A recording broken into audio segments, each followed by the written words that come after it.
रामकृष्ण हरी माऊली या कथेत पंढरी क्षेत्राचे वर्णन करणार आहे.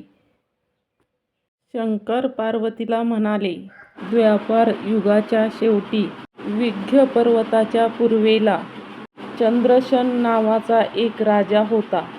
तो शांत, ज्ञानी, धर्मशील हरिभक्त होता. तो सतत वेद अध्ययन करीत असे. साधू संतांच्या संगतीत राहत असे. त्याची पत्नी सुद्धा त्याला अनुरूप अशीच होती. दुसरी जणू लक्ष्मीच अशी ती होती. तीही ईश्वरभक्ती पारायण होती.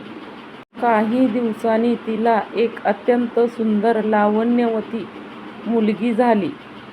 रंभा सुद्धा लज्जित होईल अशी ती रूपवती होती. तिचे नाव पद्मा. पद्मा 16 वर्षांची झाली तेव्हा तिने आपल्या आईला वंदन करून विचारले, ज्यामुळे श्रीहरीची प्राप्ती होईल असा उपाय मला सांग. तेव्हा वैशंपायन म्हणाले, विंध्य पर्वताच्या दक्षिणेला भीमरथी नदी आहे. येथे भीमा व शरावती यांचा संगम आहे.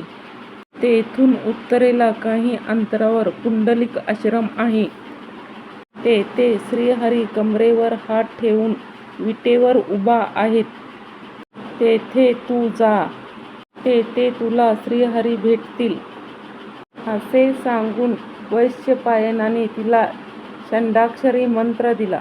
विठ्ठलाय नमः. विठ्ठल विठ्ठल दिला व तिला पंढरपूरला पाठविले. वैशंपायनाने सांगितल्याप्रमाणे पद्मा पुंडलिकाकडे गेली.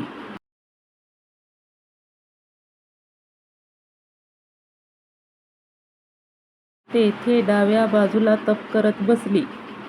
एके दिवशी साक्षात मदनाचा पुतळा असा श्रीहरी तिला दिसला.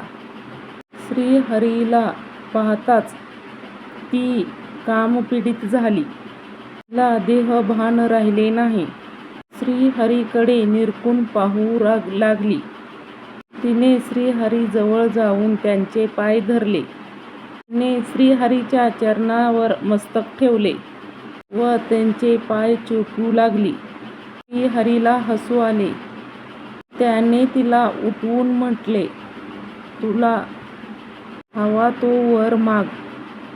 तेव्हा पद्मा म्हणाली, तू माझा वर पती हो. श्रीहरी म्हणाला, तू सुंदर, तू येथेच कायम राहा. तू सर्वांना मोक्ष देणारी होशील. तुझ्यामुळे सर्व प्राण्यांचा उद्धार होईल. तुझी प्रेतावर दृष्टी पडताच ते एकाएकी उद्भरून जाईल. पद्मा जेथे तप करीत होती तेथे मुक्तेकेश तीर्थ निर्माण झाले. तेथे शुक्ल अष्टमीस पूजा केली जाते. तिने श्रीहरीचे पाय चेपले तेव्हा तिची बोटे श्रीहरीच्या नाजूक पायावर रुतली. त्या खुणा आजही श्रीहरीच्या पायावर आहेत. तेथे असलेल्या नारदाची यथासांग पूजा केली असता पांडुरंग संतुष्ट होऊन मोक्ष देतो. च्या पुढे सूर्यतीर्थी आहे. तेथे स्नान करून अनुष्ठान केले असता सूर्याचे प्रत्यक्ष दर्शन होते. त्याच्या पुढे सरस्वती तीर्थ आहे. तेथे सरस्वतीची मूर्ती आहे. स्वतः ब्रह्मदेवाने तिची स्थापना केली आहे. तेथे सरस्वती देवीचे अनुष्ठान केले असता वाचा शुद्धी होते. तेथे शिवपाल संगम आहे. त्यात स्नान केले असता वाणीला विशेष तेज येते.